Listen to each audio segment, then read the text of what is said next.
So what is the fourth reason why your course isn't selling? The technology is not the right technology, or you picked the right technology and you're not using it right. So let me explain this. Let me go into this. Before I even get started with technology, I want to emphasize that the technology is not the most important thing. As a matter of fact, as part of our profitable online course program, we recommend that people use just a very simple a private Facebook group to launch their initial version of their site, or they just use email. If you're teaching tennis, coaching real estate agents, if you're teaching leadership for corporations, your content is what's most important. I tell a lot of our customers, when we're building online course platforms for them, that we're like stagehands in an opera house or a theater. Nobody goes to the theater and says, oh my gosh, the lighting and the sound was spectacular.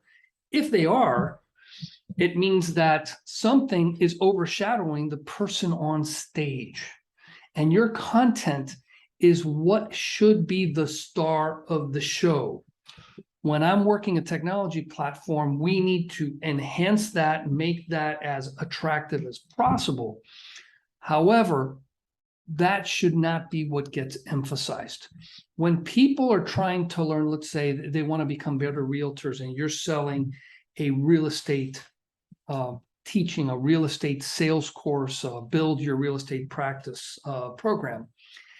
People are most interested in your content because that's what's going to solve their problem. And if your content's good, they're going to be satisfied. They may complain a little bit because maybe a video was hard to play. You can't have catastrophic technology issues, but most people are looking for, let's say it's a 12-lesson program with a couple videos apiece. They're basically going video after video.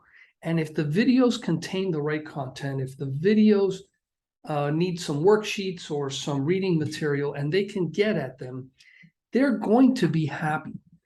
Now, you as a course builder might say, gosh, but it's not nearly as elegant as these other courses that I've had.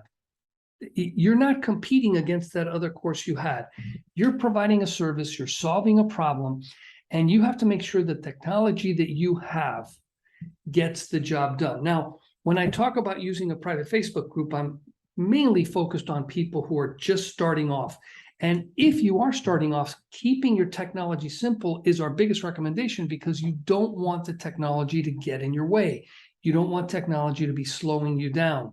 You want to be able to get an initial set of customers, run a beta, get testimonials from an initial set of people that are going to confirm that you've got a course that sells, and that you can get positive feedback, positive testimonials from these people. Now, as you get farther along, we've run into so many people that are using the technology, but they're using it all wrong.